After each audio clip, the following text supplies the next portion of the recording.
Hello বন্ধুরা, সবাই কেমন আছেন? আজকে বানাবো মাছ ভর্তা। আর এই মাছ ভর্তাটা যে কোনো মাছ দিয়ে বানানো যাবে। আর বিশেষ করে আমার এই ভিডিওটি হলো যারা নতুন রাঁধুনি তাদের জন্য। প্রথমে মাছগুলোকে ধুয়ে ভালোভাবে ভেজে নিতে হবে।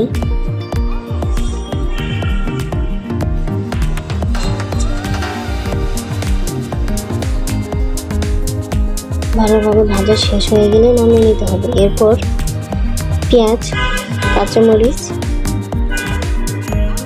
এগুলো ভাজতে হবে।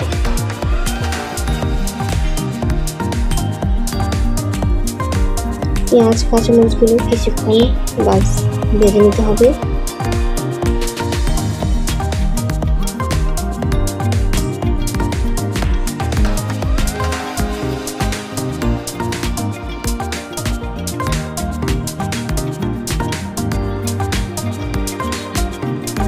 যখন পেঁয়াজ কাঁচামরিচগুলো ভাজা শেষ হয়ে যাবে তখন নামিয়ে নিতে হবে।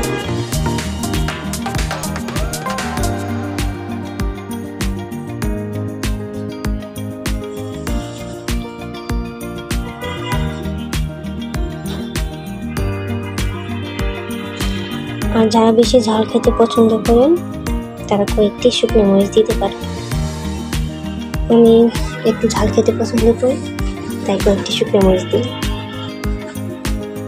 ওই শুকনো মরিচগুলো সুন্দরভাবে ভালোভাবে ভেজে নিতে হবে। এরপর সবগুলো একটু নামিয়ে নিতে হবে।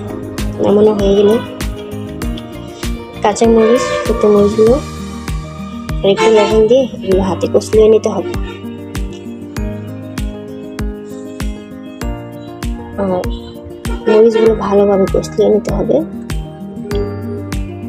এরপর পেঁয়াজ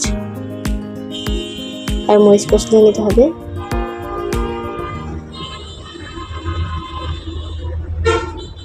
এরপর মাছ, পেঁয়াজ আর মরিচগুলো একসাথে হাতে কষলিয়ে নিতে হবে।